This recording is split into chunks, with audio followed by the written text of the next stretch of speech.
Hello, hello. Divine Wisdom here. Chris Angela Frazier. Thanks for following. I just wanted to kind of talk a little bit about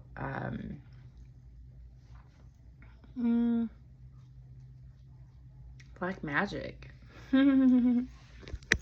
Yeah. And you know, it's really hard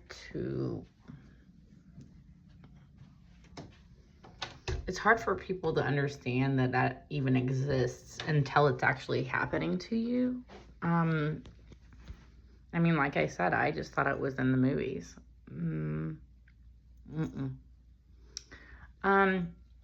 You know, I've been trying to collect evidence over the last 2 years of the different black magic things that have been happening to me. If you've been following me in my story, then you kind of know. I mean, with the salt and the salt forming and then the sigils and all the black everywhere in the house, there's just a lot of stuff. The telepathic conversations between John and I, and then when he energetically tried pushing me and my aura and my energy and trying to almost try and get inside of me to control me, it was weird. But you know, when people that are experiencing stuff like this open up and start talking about this type of stuff and energy in general, that other people that aren't open to it or haven't experienced it basically, you know,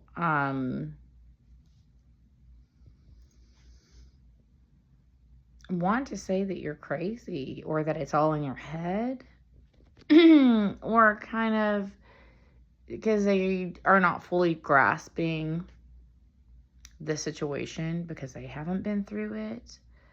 But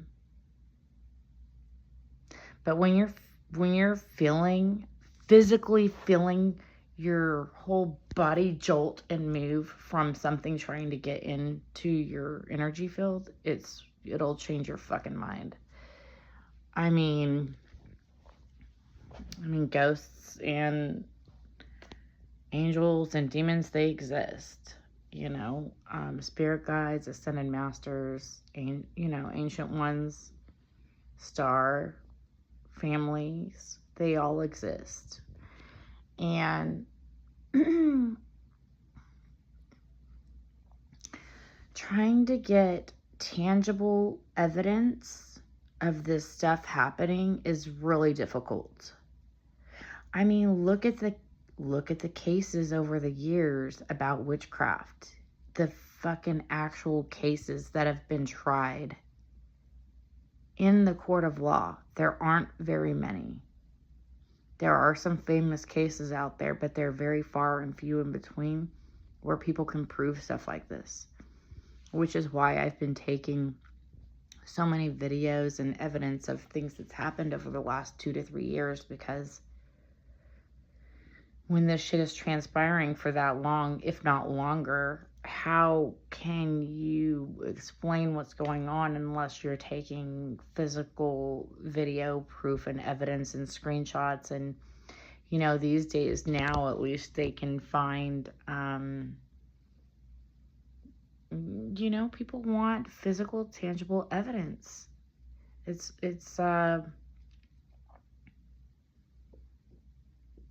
you know, and a lot of this stuff with the hackers stuff and the you can trace IP addresses and stuff, but you know, energy is, people can, the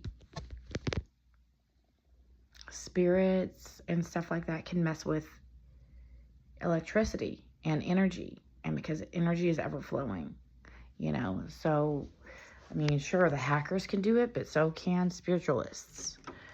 Yeah. What in the world is this? 2 of my shirts fell down. Okay. I'll put those up in a minute. It's just weird that I just noticed it. It was driving me crazy because I just noticed it. Okay. So anyway, I'm still gathering evidence, but you know,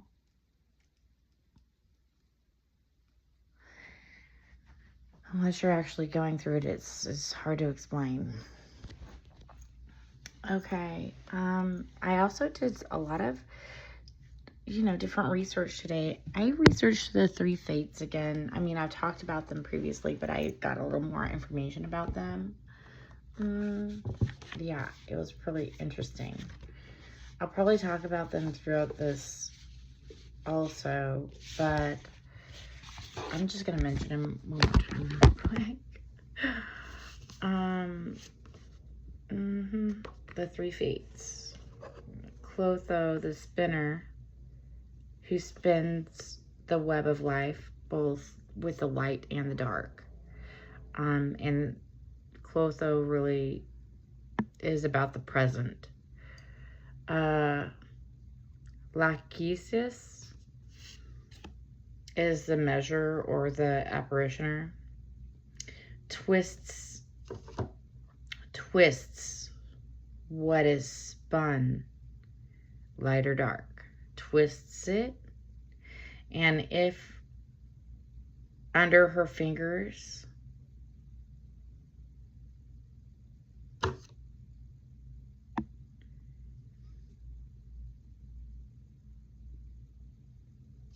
whatever they twist, the story that they twist, if you're under her fingers, will be stronger, obviously, than weak.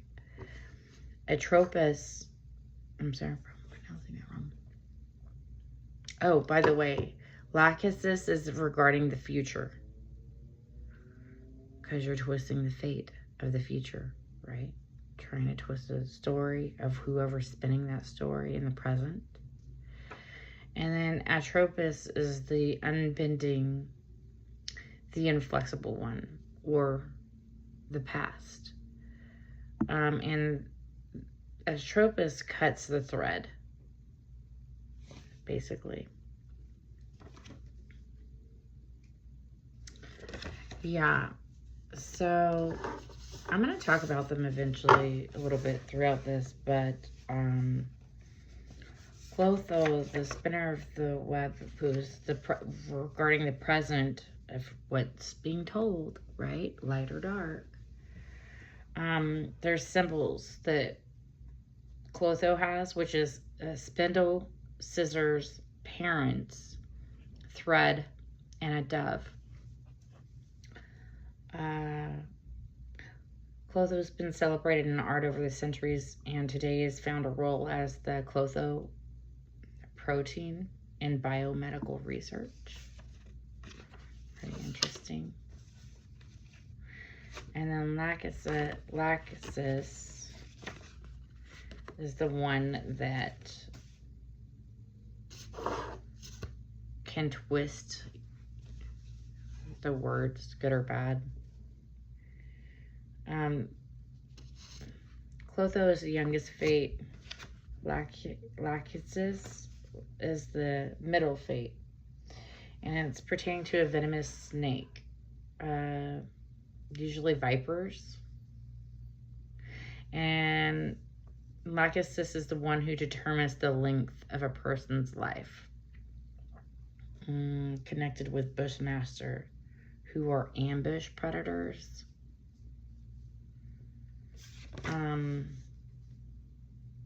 And they're known to cause intense pain, bleeding, nausea, diarrhea, or other symptoms.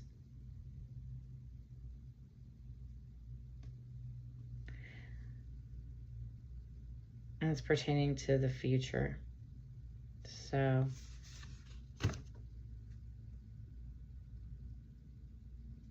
another meaning for Lachesis is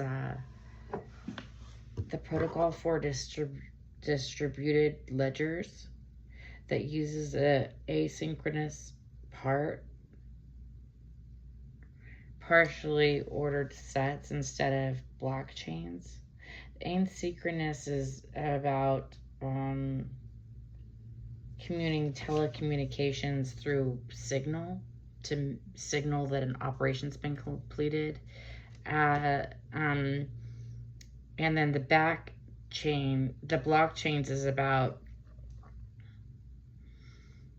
a decentralized, distributed, and public digital ledger that's used to record transactions across many computers so that the record can't be altered or retroactively without the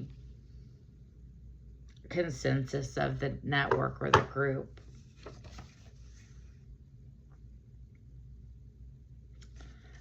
And then you have Atropos, which is the unbending, the inflexible one, regarding the past, the god of war, goddess of destiny and fate. It's about death, and inevitable. It's a metaphor for death. Her function is that of rendering the decisions of her sisters irreversible or immutable.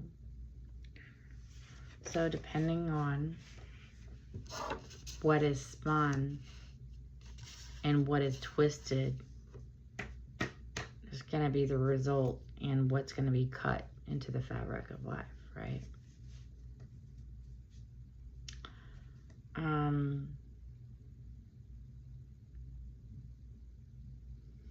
There's also something called Atropos Health, which is a health industry that provides on-demand evidence from real-world data to close evidence gaps in healthcare and life sciences. So I thought that was pretty interesting.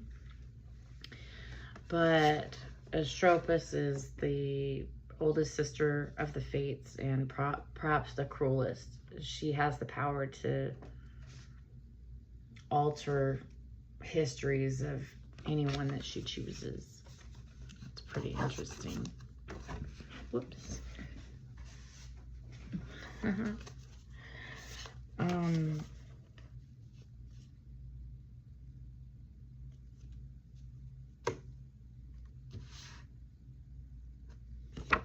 Something else that I found really interesting was what happened to the Sisters of Fate and the god of war.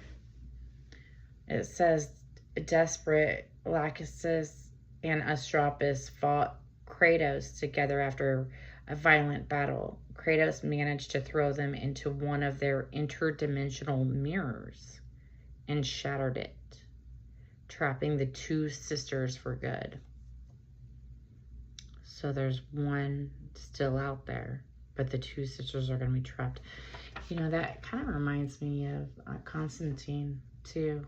How John Constantine had pulled the devil or demon out of that little girl when they were doing the exorcism, and it went into the mirror, and then they shattered the mirror before it could try and get out of it. Reminds me of the mirror magic that's been being done. And then I did a couple of numbers, but I'll get into those later. I'm just going to put them together and put them to the side. I'll probably do a reading on this stuff. Kratos is about strength. Out of all the gods of war, Kratos was the most powerful and fearsome one, since he had the powers of the Pandora's box. It's interesting, when I did a reading a while back and pulled out the Sacred Rebels deck, I got Pandora's box, and I did that healing exercise, and something had, I was trying to do it, and something had come, I don't know how to explain it, but within me, and helped me to be able to do the exercise properly, because I did it 2 times and it didn't, and something like initiated, or I could feel something change when I did it. I can't explain it,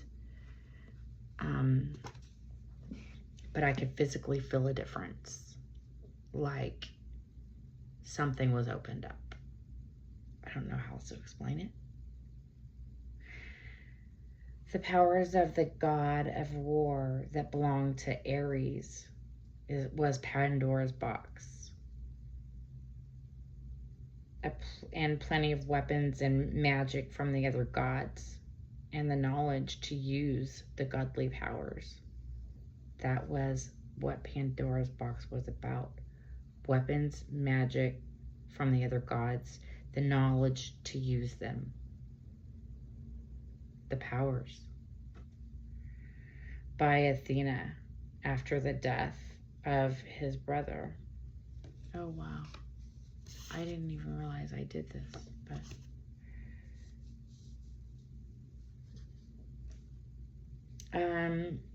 how is Kratos a god? While he wouldn't know it most of his life, he was a demigod as he was the son of Zeus, but he would later become a full-on god, the god of war, to be precise, after killing Ares. After years of serving the Greek gods, Kratos became disillusioned, and resentment towards the gods grew strong. His weakness is rage and pure anger, continuing the journey of vengeance and redemption and transformation. You know, what was interesting when I was reading about this is that one thing said that Kratos was the son of Zeus, and then another thing said he was the son of Pallas and Styx, STYX or something, which is hatred. And the other thing is it mentions Pallas as being male and female, which is interesting also. And then I did a thing on Pallas. That's the Pallas symbol, by the way. Athena, otherwise known as Athena. Well, Pallas's weakness is pride. Pallas is the god of good counsel. The owl, the snake, and the spear are symbols of hers/his. Pallas is pertaining to creative intelligence, sanity, wisdom, and and warcraft. It's a feminine spirit of independence and a cool mental judgment, born from the head of Zeus. Athena was called Pallas, and she added Pallas, the giant's name, to her own as a trophy. Athena battled the giant Pallas and skinned him alive to make her powerful breastplate. It says Pallas Athena had no particular lover, and then it says Pallas and Athena lovers, ? When Athena was young, she had a very intense relationship with another girl named Pallas. See, in one thing it says it's a male, and another thing it says it's a female. Perhaps the only person Athena truly ever loved. Confirmation. And it's pertaining to rationality, tactics, strategy, and is a companion of heroes. But it's interesting because it talks about a same-sex relationship here, and perhaps that's the only person that Athena truly ever loved, was the same-sex person. So that's pretty interesting. There's a lot to this that I get out of this. But I'll be using this and I added a lot of other stuff in here in my other decks. So about different gods, goddesses, and so I'll be doing something with that later. All right, you guys, that's just a little tidbit. I'm gonna get on tomorrow or later tonight to do a read. All right, thanks for following me. I appreciate all of the likes, the subscribes, you know, the comments. It's nice to interact with people, you know. Thank you to everything from everyone, you know, good or bad, because that's basically what shapes us.